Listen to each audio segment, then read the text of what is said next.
વિદ્યાર્થી મિત્રો, general inorganic કેમિસ્ટ્રીમાં આપણે 7 લેક્ચર જોયા.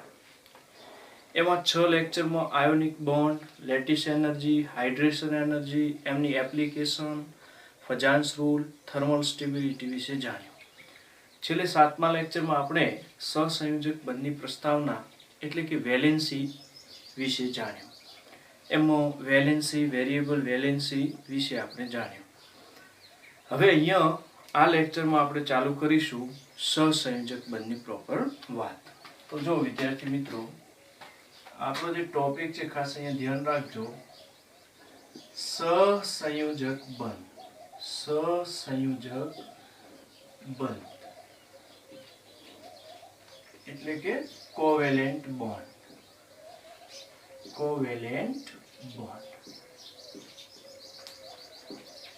વિદ્યાર્થી મિત્રો, આગળ તમે જોયું કે આયનીય સંયોજનોમાં એક કેટાયન અને એક એનાયનનું ફોર્મેશન થાય અને કેટાયન અને એનાયન વચ્ચે ઇલેક્ટ્રોસ્ટેટિક ફોર્સ લાગે તો આયનીય કમ્પાઉન્ડનું નિર્માણ થાય અને એમની વચ્ચે આયોનિક બોન્ડ બને.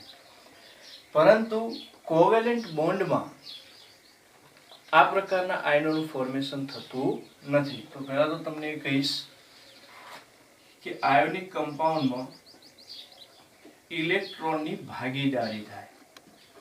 ઇલેક્ટ્રોનની ભાગીદારીથી બનતો બંધ, જેને ઇલેક્ટ્રોનનું શેરિંગ પણ કહેવાય. ઇલેક્ટ્રોનનું શેરિંગ. હવે માનો કે આયોનિક બોન્ડ બનાવવો છે તો એક કેટાયન બનવું જોઈએ. તો ધારો કે એ નામનું કમ્પાઉન્ડ કેટાયન બનતું હોય તો તમારે આપવી પડે એનર્જી, આયોનાઇઝેશન એનર્જી. અને કોઈ એલિમેન્ટને એનાયન બનાવવું હોય તો એના માટે જોવી પડે ઇલેક્ટ્રોન એફિનિટી.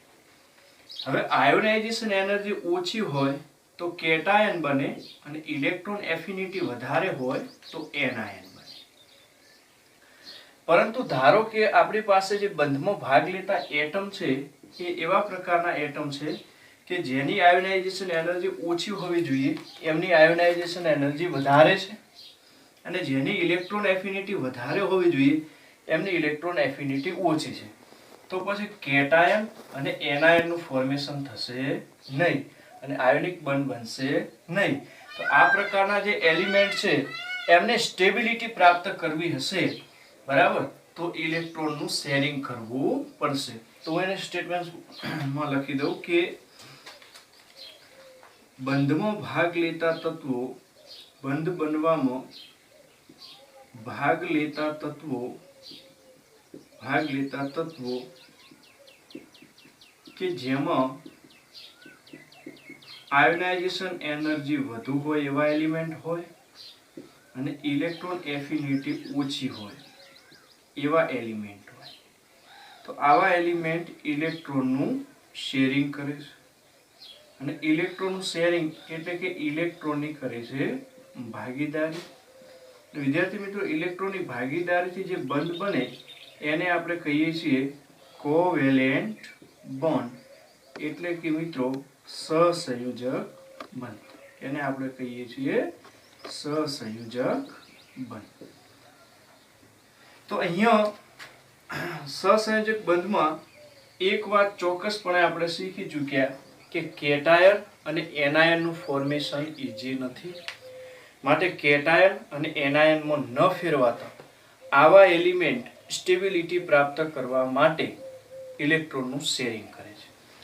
હવે કાલે આપણે વેલેન્સીમાં જોયું કે જે સમૂહ નંબર 18 છે એ સમૂહ 18ના તત્વોની ઇલેક્ટ્રોન રચના સ્થાયી ઇલેક્ટ્રોન રચના છે. સ્થાયી એટલે કે સ્ટેબલ ઇલેક્ટ્રોન રચના છે. જો કે કોઈ એલિમેન્ટ પોતે પોતાના એલિમેન્ટ ફોર્મમાં જ રહી શકતું હોય તો એને સ્ટેબલ કહેવાય, બરાબર. અને એલિમેન્ટ ફોર્મમાં રહેવા માટે પોતાની પાસે સ્ટેબિલિટી હોવી જોઈએ. જો એટમ પાસે સ્ટેબિલિટી ના હોય તો એટમ ફર્ધર મોલિક્યુલ્સમાં ફેરવાઈ જશે, એટમ ફોર્મમાં રહેશે નહીં. પણ મેં કાલના લેક્ચર નંબર 7માં તમને સમજાયું કે સમૂહ 18 ના તત્વોની અંદર બધી ઓર્બિટલો ફૂલી ફિલ્ડ છે અને જેમાં સંપૂર્ણ ભરાયેલી કક્ષકો હોય એની ઇલેક્ટ્રોન રચના સ્ટેબલ છે અને પ્રેક્ટિકલી પ્રૂવ છે કે આ તત્વો એલિમેન્ટ ફોર્મમાં હોય છે, મોલિક્યુલ્સ ફોર્મમાં હોતા નથી. તો આને આપણે આઈડિયલ માની અને એવું કહીએ કે તત્વની ઇલેક્ટ્રોન રચના તત્વના પરમાણુની ઇલેક્ટ્રોન રચના નિષ્ક્રિય વાયુ જેવી થાય ત્યારે સ્ટેબલ બને.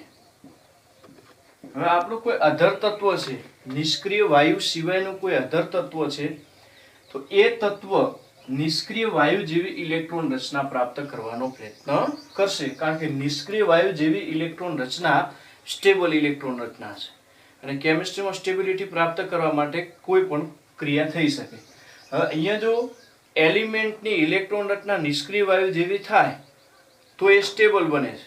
તો તત્વ હંમેશા સ્ટેબલ બનવાનો પ્રયત્ન કરશે, એટલે કે તેની ઇલેક્ટ્રોન રચના નિષ્ક્રિય વાયુના તત્વો જેવી ઇલેક્ટ્રોન રચના થાય એવો પ્રયત્ન કરશે. બરાબર. એના માટે તમે આગળ જોયું આયોનિક બોન્ડમાં, તો સ્ટેબલ બનવા માટે શોર્ટમાં કહી દઉં તો નિષ્ક્રિય વાયુ જેવી ઇલેક્ટ્રોન રચના પ્રાપ્ત કરવા એ કેવું કરી શકે?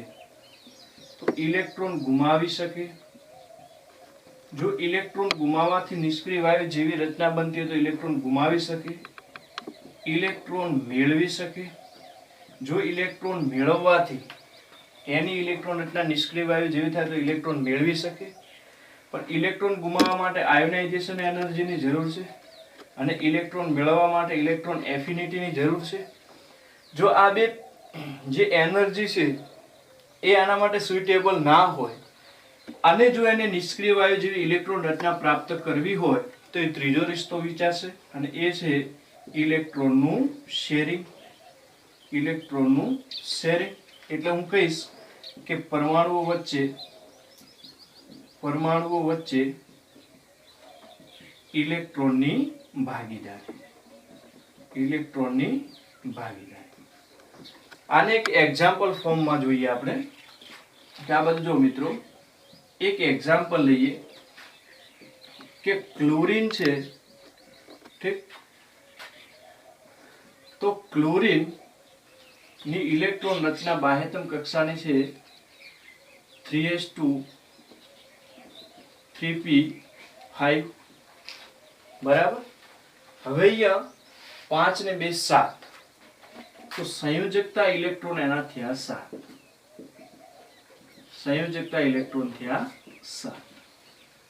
હવે તમે આર્ગોન જોશો તો આર્ગોનની ઇલેક્ટ્રોન રચના છે 3s2 3p6 અને એના જે સંયોજકતા ઇલેક્ટ્રોન છે એ કેટલા થશે વિદ્યાર્થી મિત્રો? 8. પણ આર્ગોન શેમાં આવી ગયું? નિષ્ક્રિય વાયુમાં. અને નિષ્ક્રિય વાયુમાં આવી ગયું તો આ સ્ટેબલ છે. આ કેવું છે? સ્ટેબલ. તો ક્લોરીનને સ્ટેબલ થવું હોય તો એની પાસે 7 ઇલેક્ટ્રોન છે, એટલે કાં તો એ શું કરશે? 1 ઇલેક્ટ્રોન મેળવે અથવા 1 ઇલેક્ટ્રોનની ભાગીદારી કરે.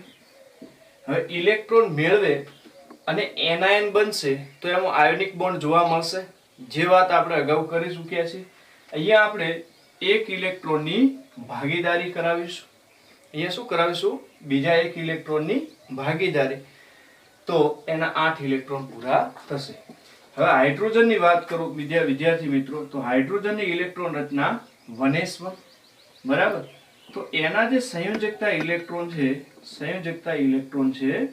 1. ઠીક? તમે હિલિયમની ઇલેક્ટ્રોન રચના જોશો તો એ છે 1s2. તો એના મિત્રો સંયોજકતા ઇલેક્ટ્રોન થશે 2.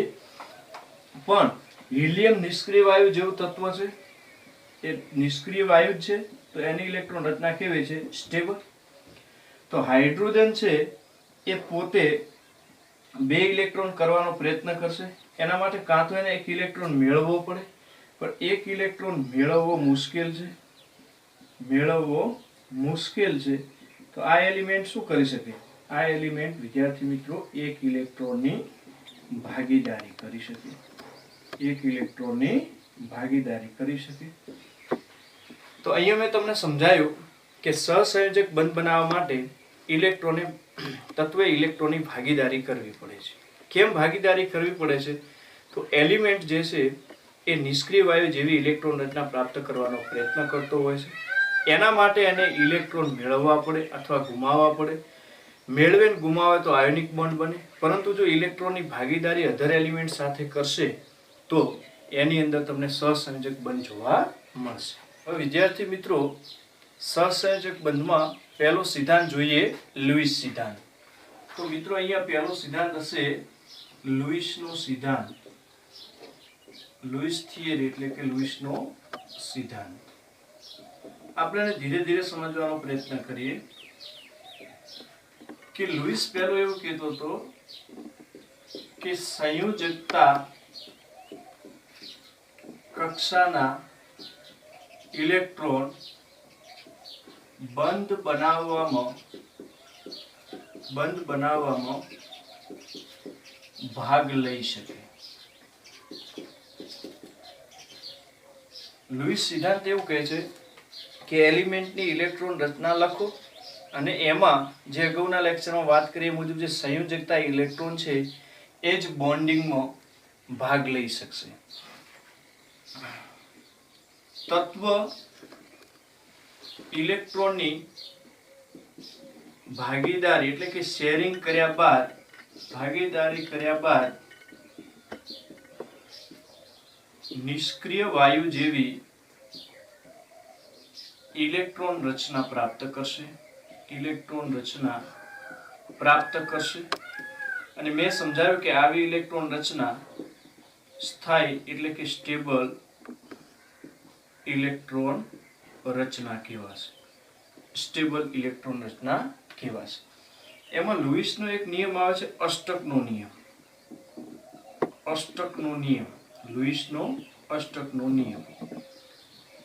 તો લુઈસ એ વખતે એટલું જાણતા હતા કે જે નિષ્ક્રિય વાયુઓ છે અથવા નિષ્ક્રિય તત્વો છે, ડી બ્લોકના તત્વો, એની ઇલેક્ટ્રોન રચના NH2NP6 છે, જે તમે કાલે જાણ્યું. એટલે કે એની સંયોજકતા ઇલેક્ટ્રોન 8 છે. એના સંયોજકતા ઇલેક્ટ્રોન 8 છે, એને કહેવાય ઓક્ટેટ. ઠીક, તો એમાં ઓક્ટેટ કમ્પ્લીટ છે એટલે કે અષ્ટક આમાં શું છે? પૂર્ણ. તો અષ્ટકનો નિયમ એટલે એમનો એવો નિયમ હતો કે તત્વ ઇલેક્ટ્રોનની ભાગીદારી કરી પોતાનું અષ્ટક પૂર્ણ કરે.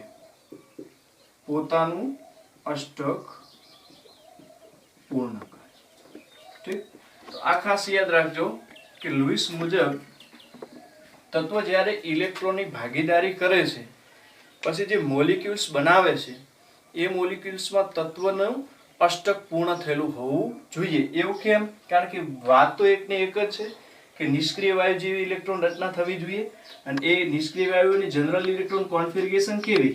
NH2NP6. તો એના સંયોજકતા ઇલેક્ટ્રોન કેટલા? 8. તો તત્વ પણ કેટલા ઇલેક્ટ્રોન પ્રાપ્ત કરતું હોવું જોઈએ બોન્ડ બનાવ્યા પછી? 8. અને 8 ઇલેક્ટ્રોન થવાની જે પ્રોસેસ છે એનો જે નિયમ આપેલો છે એને કહી દીધું અષ્ટકનો નિયમ. હવે હું તમને કહીશ લુઈસ સંજ્ઞા.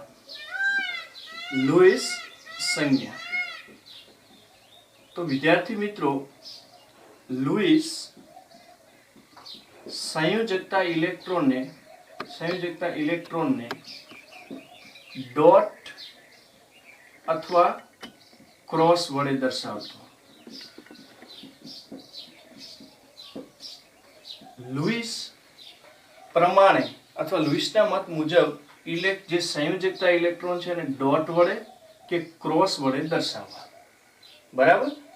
હવે તમે સમજો કે અહીંયા આપણે એક્ઝામ્પલ લઈએ પહેલા Cl2 નું.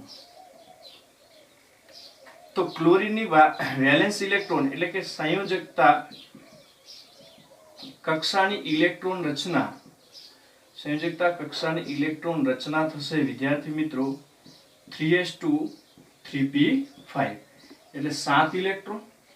હવે ક્લોરીન અણુ બને છે ત્યારે ક્લોરીન અણુની અંદર બે ક્લોરીન પરમાણુ વચ્ચે ઇલેક્ટ્રોનનું શેરિંગ થાય. એમાં એક ક્લોરીન ઇલેક્ટ્રોન રચનાની વેલેન્સ શેલમાં ઇલેક્ટ્રોન કેટલા 7. એને કાં તો ડોટ વડે દર્શાવો અથવા ક્રોસ વડે. આપણે ડોટ વડે દર્શાવીએ તો 2 4 6 અને 1 7 એટમની આસપાસ આ રીતે દર્શાવતો હતો અને 7. બીજાને બી આપણે એ રીતે દર્શાવીએ તો 2 4 6 અને 1 7. હવે શું કરશે કે આ ઇલેક્ટ્રોન જે વચ્ચેવાળા ઇલેક્ટ્રોન છે એ બંને ક્લોરીનના ભાગીદારીના ઇલેક્ટ્રોન છે. તો તમે કોઈ ક્લોરીનની આસપાસ ઇલેક્ટ્રોન ગણશો તો 2 4 6 અને 8 એટલે આનું ઓક્ટેટ કમ્પ્લીટ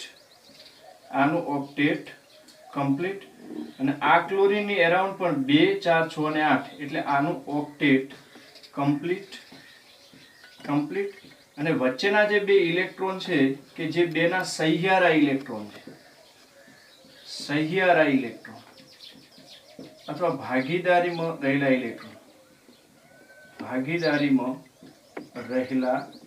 ઇલેક્ટ્રોન અથવા શેરિંગ થયેલા ઇલેક્ટ્રોન એનાથી જે બોન્ડ બને છે એ બોન્ડને વિદ્યાર્થી મિત્રો સહસંયોજક બંધ કહેવાય. તો મેં જે બધી વાતો કરી એને ટૂંકમાં આ રીતે દર્શાવી શકાય કે ક્લોરીન એટમને અષ્ટક પૂર્ણ કરવા માટે એક ઇલેક્ટ્રોનની જરૂર છે. તો એવા બે ક્લોરીન પરમાણુ આવે, બંનેનો એક ઇલેક્ટ્રોન શેરિંગ કરી અને ઇલેક્ટ્રોનની ભાગીદારી કરે. ડોટ વડે દર્શાવ્યું લુઈસની સંજ્ઞા મુજબ.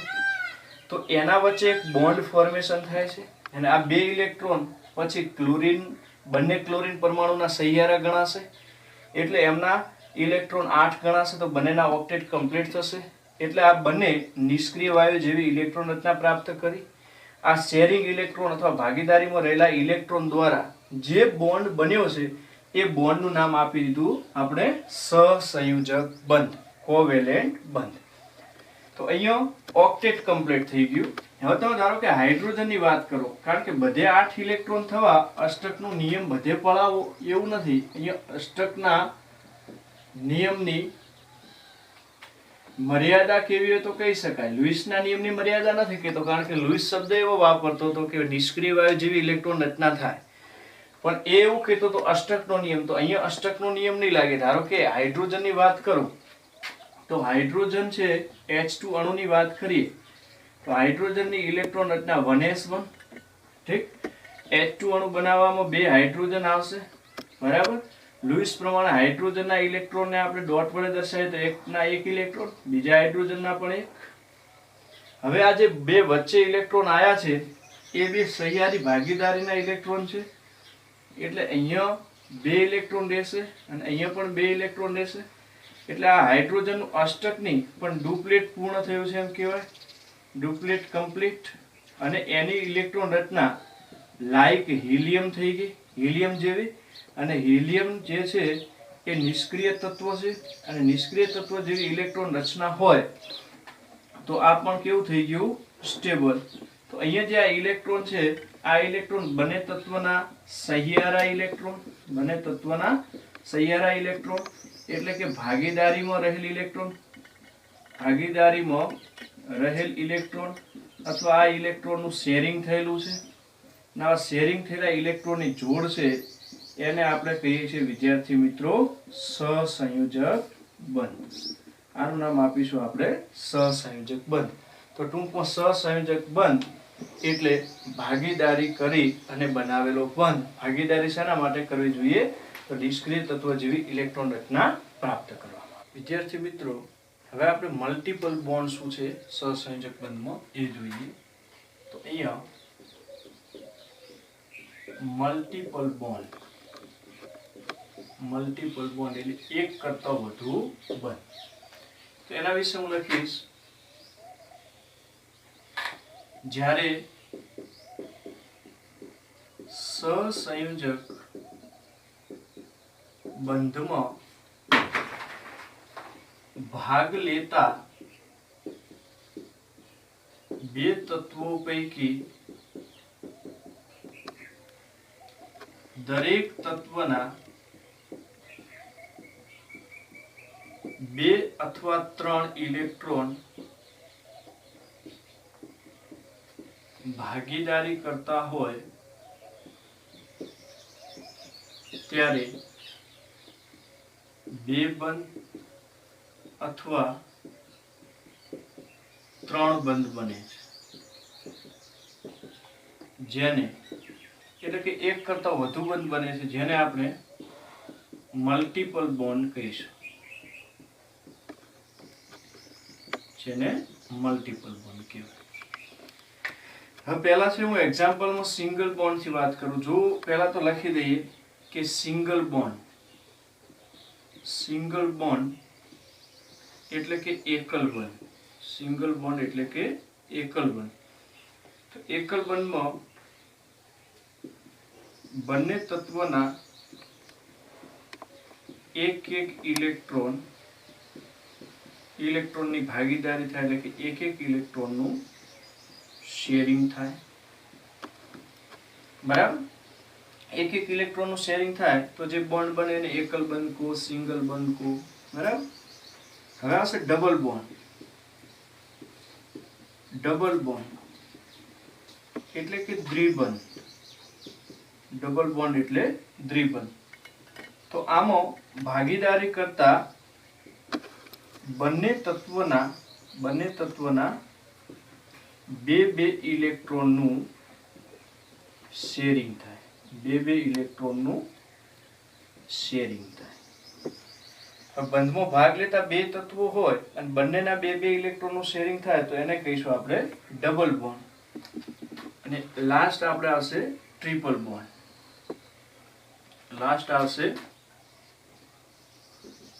ટ્રિપલ બોન્ડ એટલે કે ત્રિબંધ. ટ્રિપલ બોન્ડ એટલે ત્રિબંધ. તો આમાં ભાગીદારી કરતા બંને તત્વોના ત્રણ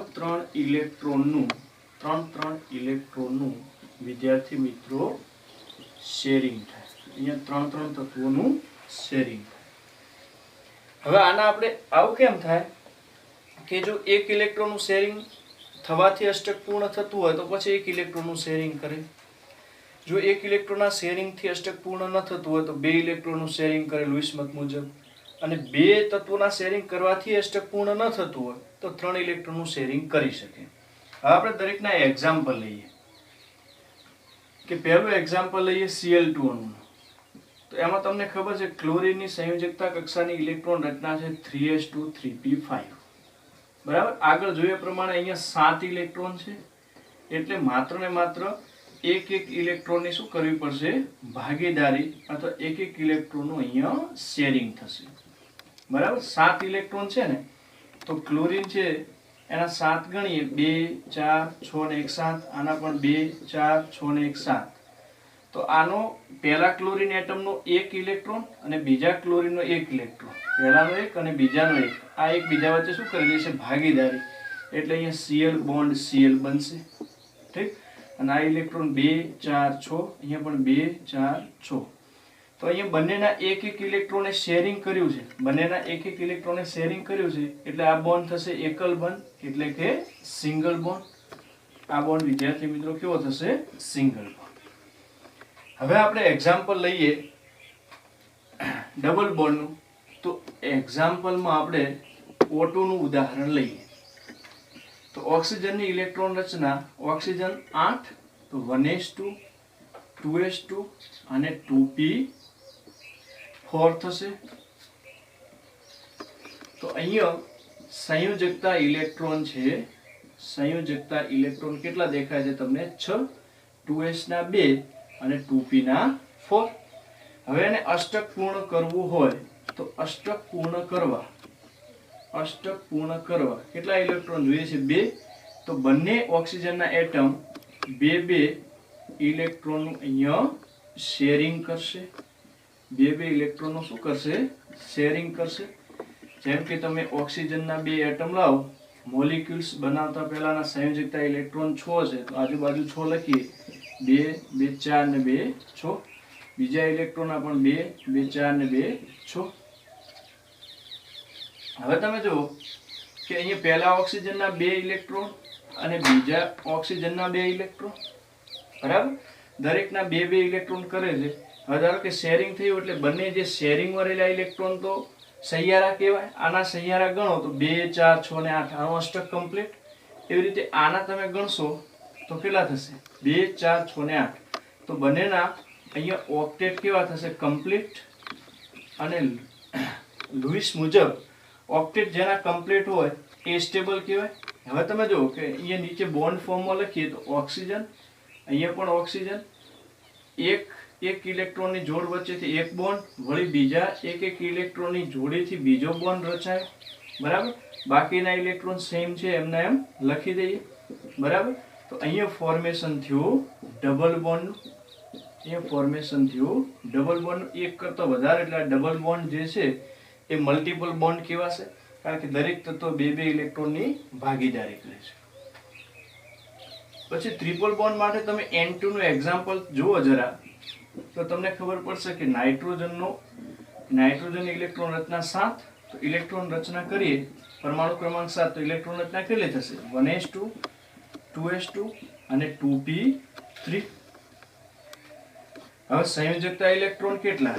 તો અહીંયા તમે જુઓ વિદ્યાર્થી મિત્રો, અહીંયા તમને સંયોજકતા ઇલેક્ટ્રોન જોવા મળશે 5. હવે અષ્ટક પૂર્ણ કરવું હોય, અષ્ટક પૂર્ણ કરવા બીજા 3 ઇલેક્ટ્રોનની જરૂર પડે, તો એ 3 ઇલેક્ટ્રોનની ભાગીદારી કરશે. 3 ઇલેક્ટ્રોનની ભાગીદારી કરશે. અને મિત્રો 3 ઇલેક્ટ્રોનની ભાગીદારી કરશે તો પહેલા 2 નાઇટ્રોજનના એટમ લખી દઈએ, બરાબર. એમના વેલેન્સ ઇલેક્ટ્રોન કેટલા? 5. લુઈસ મુજબ લખીએ 1 2 3 4 અને 5. બીજાના પણ 1 2 3 4 અને 5. હવે મિત્રો ખાસ ધ્યાન રાખો કે આ 3 ઇલેક્ટ્રોન એક એટમના, બીજા એટમના પણ 3 ઇલેક્ટ્રોન, એટલે કે 3 ઇલેક્ટ્રોનની ભાગીદારી થાય. પછી ચેક કરો તો તમે જો આ નાઇટ્રોજનના ઇલેક્ટ્રોન સહિયારા કહેવાય જે ભાગીદારીમાં છે, તો 3 ને 3 6 ને 2 8, આનું અષ્ટક કમ્પ્લીટ. એ રીતે આના પણ સહિયારા કહેવાય. તો અહીંયા તમે ચેક કરશો તો 3 ને 3 6 ને 2 8. તો અહીંયા આ ફોર્મેશન થયા પછી, એટલે કે 3 ઇલેક્ટ્રોનની ભાગીદારી કર્યા પછી ઓક્ટેટ કમ્પ્લીટ થાય છે. અને લુઈસ મુજબ ઓક્ટેટ કમ્પ્લીટ થાય એ સ્પીસીસ સ્ટેબલ કહેવાય. હવે મિત્રો એક ઇલેક્ટ્રોન દ્વારા એક બંધ, તો 2 નાઇટ્રોજન લખીએ તો એક દ્વારા સિંગલ બંધ, ફરી એક જોડકા દ્વારા બીજો બંધ, વળી એક જોડકા દ્વારા ત્રીજો બંધ. આ જે ઇલેક્ટ્રોન છે અહીંયા દર્શાવી દઈએ અને આ ઇલેક્ટ્રોન અહીંયા દર્શાવી દઈએ. તો 2 નાઇટ્રોજન વચ્ચે તમને કેટલા બોન્ડ જોવા મળે છે? 3, જેને કહેવાય ટ્રિપલ બોન્ડ. જેને કહીશું આપણે ટ્રિપલ બોન્ડ. તો એક કરતા વધારે બોન્ડને આપણે મલ્ટિપલ બોન્ડ કહીએ છીએ. હવે મિત્રો આપણે બંધકારક ઇલેક્ટ્રોન યુગ્મ એટલે કે બોન્ડ પેર વિશે જાણીએ. તો બંધકારક ઇલેક્ટ્રોન યુગ્મ, બંધકારક ઇલેક્ટ્રોન યુગ્મ જેને બોન્ડ પેર કહેવાય, બોન્ડ પેર, બરાબર, જેને શોર્ટમાં આપણે B.P કહીશું. તો ઘણી વખત આપણે આગળ અભ્યાસ કરીશું સહસંયોજક બંધમાં, એમાં બોન્ડ પેર આવા શબ્દો આવશે, તેના વિશે સમજી લો. કે જુઓ મિત્રો, સહસંયોજક બંધમાં અથવા સહસંયોજક અણુમાં રહેલા બંધમાં ભાગીદારી પામેલ, એટલે કે શેરિંગ ઇલેક્ટ્રોન અથવા ભાગીદારી પામેલ ઇલેક્ટ્રોનની જોડને બંધકારક ઇલેક્ટ્રોન યુગ્મ એટલે કે બોન્ડ પેર કહે છે. ઠીક, તો જે શેરિંગ થયા છે ઇલેક્ટ્રોન બંનેના, એની જે પેર છે જોડ, એને બંધકારક ઇલેક્ટ્રોન યુગ્મ કહેવાય. બંધમાં ભાગ લીધું એટલે બંધકારક, અને ઇલેક્ટ્રોન યુગ્મ એટલે ઇલેક્ટ્રોનનું જોડકું. એક્ઝામ્પલથી વધારે સમજશું કે હાલ આપણે હમણાં જોયું ક્લોરીન, તો તો ક્લોરીનમાં Cl વચ્ચે ઇલેક્ટ્રોનની ભાગીદારી થયેલી હતી અને બાકીના ઇલેક્ટ્રોન અહીંયા હતા. તો જે શેરિંગ ઇલેક્ટ્રોન પેર છે, શેરિંગ પેર અથવા ભાગીદારી પામેલ ઇલેક્ટ્રોનની જોડ, એને કહીશું બંધકારક ઇલેક્ટ્રોન યુગ્મ, બોન્ડ પેર.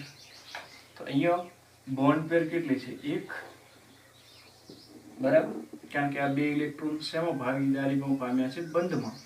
તો ભાગીદારીમાં જે ઇલેક્ટ્રોનની જોડ હોય ને, બરાબર ધ્યાન આપજો, મતલબ બંધમાં રહેલું ઇલેક્ટ્રોનનું જોડકું, એને કહેવાય બોન્ડ પેર. બોન્ડ પેર એટલે એને શોર્ટમાં તમે બંધની સંખ્યા પણ કહી શકો. બંધની સંખ્યા કેવી રીતે? કે અગર બોન્ડ પેર એક હોય બે તત્વો વચ્ચે, ખાસ ધ્યાન રાખજો, બે એટમ વચ્ચે ખાસ ધ્યાન રાખજો કે બે એટમ વચ્ચે બોન્ડ પેર એક હોય તો એ સિંગલ બોન્ડ, અને વિદ્યાર્થી મિત્રો બોન્ડ પેર બે એટમ વચ્ચે બે હોય તો ડબલ બોન્ડ. અને મિત્રો બે એટમ વચ્ચે બોન્ડ પેર 3 હોય તો આગળ જોઈએ પ્રમાણે ટ્રિપલ બોન્ડ. ઠીક. તો ઇલેક્ટ્રોનની જે ભાગીદારી થઈ એના જે જોડકા બને છે એ કહેવાય બોન્ડ પેર. અને બોન્ડ પેર એટલે એક ઇલેક્ટ્રોનની જોડ, જે ઇલેક્ટ્રોન શેરિંગ થયા છે, એ શેરિંગ થયેલા ઇલેક્ટ્રોનની જોડ એ બોન્ડ પેર, અને એને જ કહેવાય બોન્ડ. અગર એક જોડો હોય તો સિંગલ બોન્ડ, બે જોડો હોય તો ડબલ બોન્ડ, 3 જોડો હોય તો ટ્રિપલ બોન્ડ બે એટમ વચ્ચે. આપણે જોઈએ આગળ જે જોયા હતા એક્ઝામ્પલ જોઈએ કે ધારો કે O2 છે તો O2 નું લૂઇસ સ્ટ્રક્ચર હમણાં જ આપણે જોયું કે ઓક્સિજન, ડબલ બોન્ડ ઓક્સિજન, અને અહીંયા બે ઇલેક્ટ્રોન હતા. તો આ જે ડબલ બોન્ડ છે એ વાસ્તવમાં શું છે? શેરિંગ થયેલી પેટ. તો આ કહેવાય બોન્ડ પેર 1 અને આ કહેવાય બોન્ડ પેર 2. તો બોન્ડ પેરને જનરલી આપણે કેવી રીતે દર્શાવીએ છીએ? ધ્યાન આપજો કે બોન્ડ પેરને આ રીતે ઇલેક્ટ્રોન ફોર્મમાં નહીં પણ એક ડેશ વડે દર્શાવીએ છીએ, જે બોન્ડ દર્શાવે છે. હવે જો બોન્ડ પેર એક હોય તો એકલ બંધ, અને બોન્ડ પેર બે હોય તો બીજો એક બંધ, એટલે ટોટલ બે બોન્ડ પેરની જોડ હોય તો બે બોન્ડ પેર, તો બે બોન્ડ થશે. અને અહીંયા જે છે એ દર્શાવી દઈએ. તો આ થશે બોન્ડ પેર. શોર્ટમાં આપણે BP કહીશું. અહીંયા બોન્ડ પેરની સંખ્યા છે બે એટમ વચ્ચે, તો આ થશે ડબલ બોન્ડ.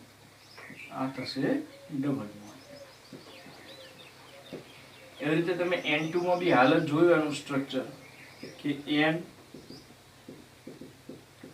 N વચ્ચે 3 ઇલેક્ટ્રોનનું શેરિંગ થયું.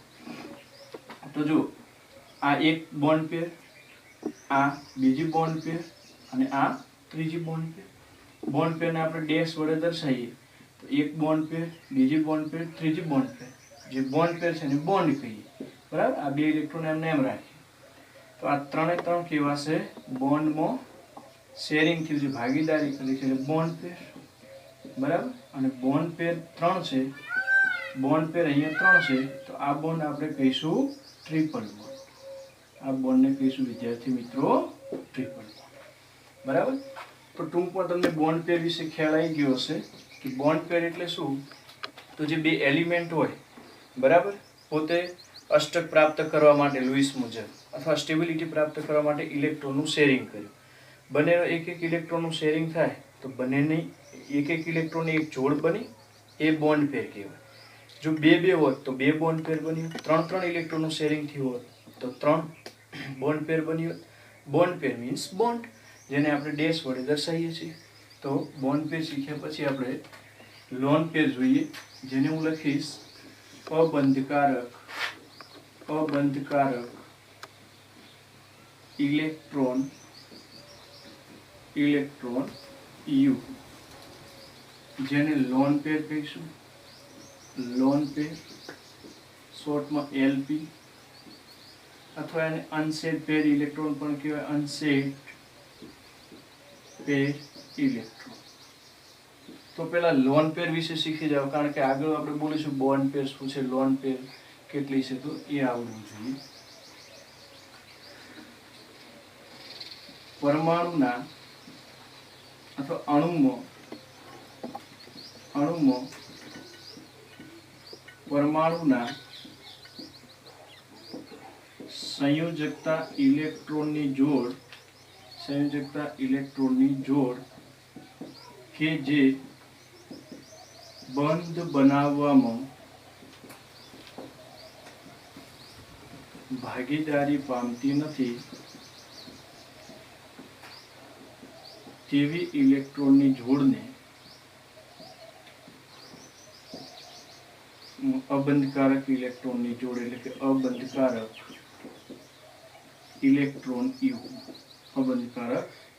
ઇલેક્ટ્રોન યુગ્મ લોન પેર શોર્ટમાં એલપી કહે છે. ઠીક.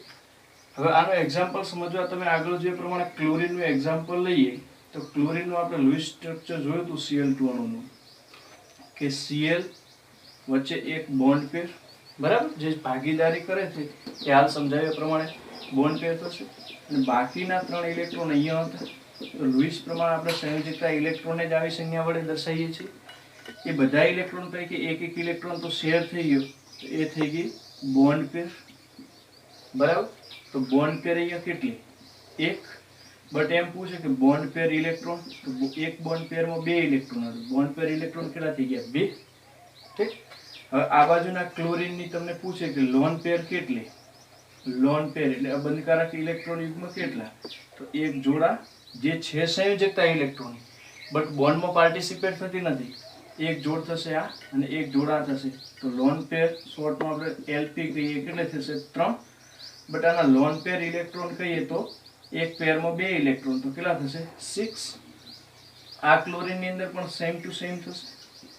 જુઓ તમે કે એમાં લોન પેર કેટલી તો સંયોજકતા ઇલેક્ટ્રોન જ અહીંયા દર્શાવ્યા હોય એક જોડ 2 જોડ અને 3 જોડ થશે બરાબર. તો અહીંયા પણ લોન પેર થશે 3 બટ લોન પેર ઇલેક્ટ્રોન કે તો એક જોડમાં 2 તો 2 2 4 ને 2 6 તો લોન પેર ઇલેક્ટ્રોન કેટલા થશે 6. અને તમને પૂછે કે ટોટલ Cl2 માં લોન પેર કેટલી તો પહેલા ઉપર 3 લોન પેર બીજા ઉપર 3 લોન પેર તો 6 લોન પેર અને 12 થશે લોન પેર ઇલેક્ટ્રોનની સંખ્યા કેટલી થશે 12.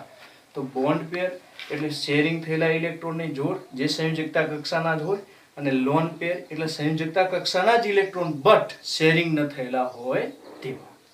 હવે મિત્રો જે લૂઇસનો સિદ્ધાંત આપણે ભણ્યા એની મર્યાદા જોઈએ તો ટોપિક થશે લૂઇસના સિદ્ધાંતની મર્યાદાઓ.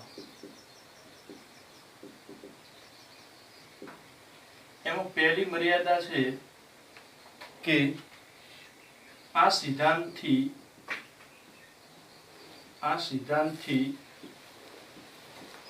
અણુના સંકરણ અને આકારની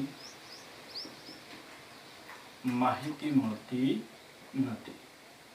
ઠીક. આપ જાણો છો કે સહસંયોજક સંયોજનોમાં હાઇબ્રિડાઇઝેશન આવે તો અહીંયા આપણે કે હાઇબ્રિડાઇઝેશનની વાત કરી નથી એટલે કે શેપ અને હાઇબ્રિડાઇઝેશન ખાસ કરીને તો આકાર વિશે આપણે કોઈ વાત કરી નથી. બીજું કે મિત્રો H2Cl2Br2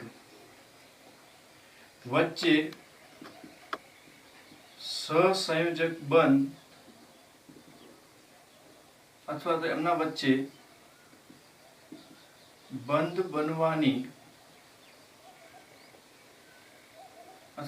બનવાનું કારણ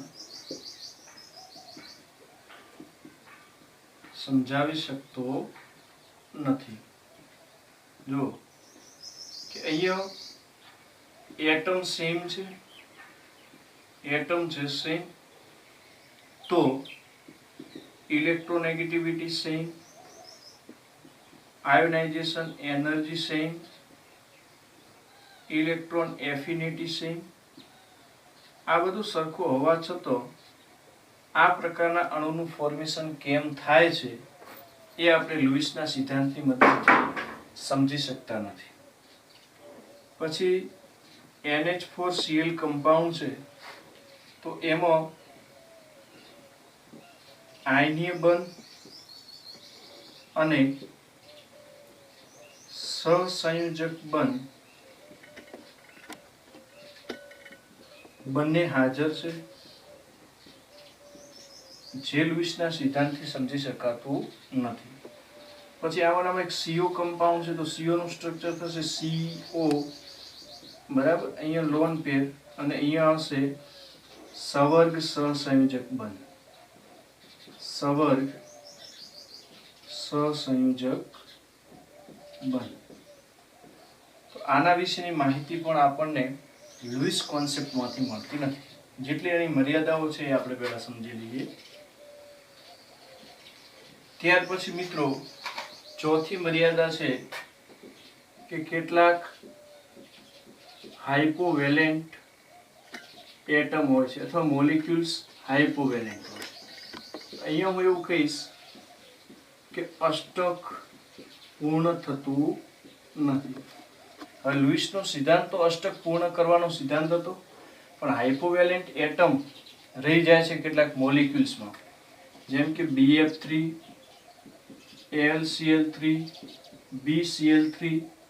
આ દરેકની અંદર 6 ઇલેક્ટ્રોન 6 ઇલેક્ટ્રોન 6 ઇલેક્ટ્રોન, બરાબર. જો લુઈસના સિદ્ધાંતનું પાલન થતું હોત તો 8 ઇલેક્ટ્રોન થવા જોઈએ. આ પણ એની મર્યાદા છે. પાંચમું છે હાઇપરવેલેન્ટ એટમ, અણુમાં. ક્યાં સમજશો? અણુમાં હાઇપરવેલેન્ટ એટમ એટલે અહીંયા 8 ઇલેક્ટ્રોન કરતો વધુ ઇલેક્ટ્રોન થઈ જાય. બોન્ડ બનાવ્યા પછી લુઈસ તો એવું કહેતો હતો કે 8 ઇલેક્ટ્રોન રહેવા જોઈએ, પણ અહીંયા 8 ઇલેક્ટ્રોન કરતા વધારે ઇલેક્ટ્રોન.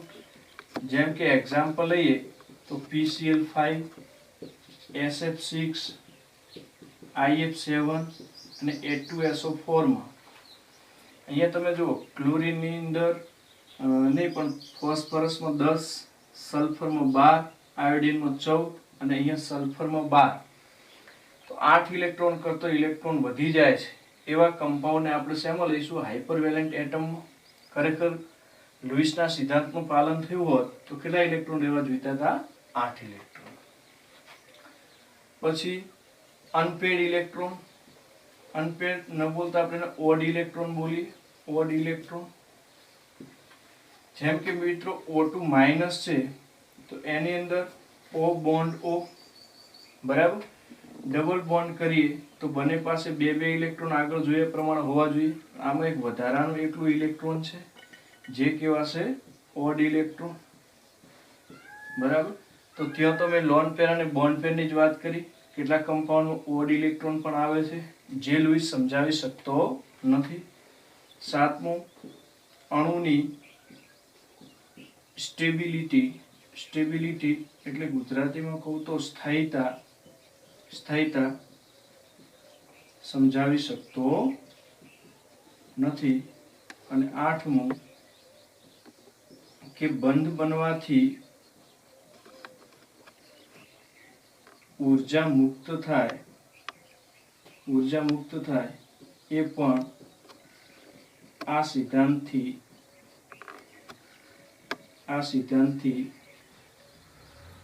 સમજાવી શકાતું નથી. તો આ 23ની મર્યાદા.